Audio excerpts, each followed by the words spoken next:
Hello guys, tagal ko rin hindi nakapag-video dahil may mga pinagdaanan ako. Tapos na-aksidente pa sa motor.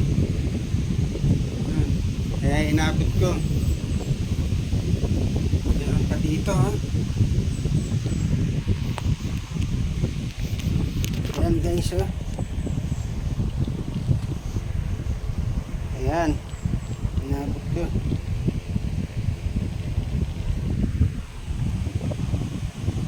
Na-aksidente talaga eh. Biglang may tumawid na aso. Kapag preno ko, sabay pa rin yung bangga ng aso sa unahang gulong ko. Eh, medyo malaki yung aso, kaya yun. Sinimplang ako.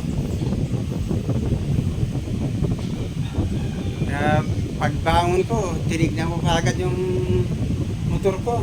Buti na lang, gas-gas lang. Kala ko nadali na yung headlight eh. Mahal pa naman ang headlight.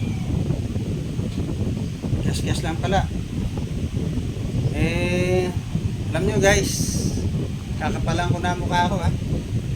Yung motor ko, kaya talaga gas-gas. Pero walang Gcash yung motor ko. Ako meron po akong Gcash.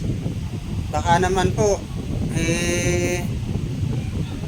mayroong magbigay sa akin dyan kahit na yung sobra-sobra nyo lang na pera, gaya ng ginawa ni Rosmar. May sobra siyang 1,000,000 binigay kay Diwata.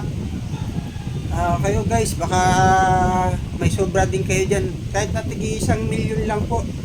Ang Gcash ko po 0927 830 9964. Rolly L po yun. Baka sa iba nyo pa maipadala yung 1,000,000. Konting tulong lang guys, ha? Hindi naman po ako abusadong tao, mabait po ako, hindi po ako abusado. Yung butal nyo lang po na 1,000,000, ito, papalitan ko po ng gasa.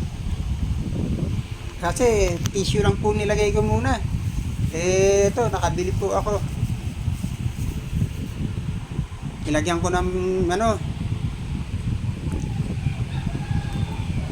Rosmatan. Sana may barya ka pa uling 1,000,000 dyan. O sa mga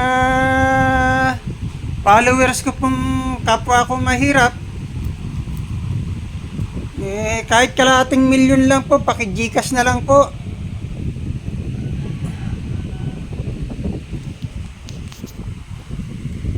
Para kahit papaano,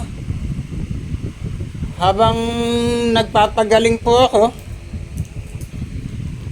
medyo kakain-kain muna ako sa Sheraton Hotel. Patalbog-talbog dun sa kutsyon dun na malambot. Inuulit ko po sa mga gusto pong mag-donate ng tigi 1,000,000 lang po. Ang Gcash ko po 0927 830 9964. Kahit yung butal-butal nyo lang pong 1,000,000 ipadala nyo sa Gcash ko, okay na po. Maraming salamat po. Asahan ko po itulong nyo na tigi 1,000,000. Bye bye.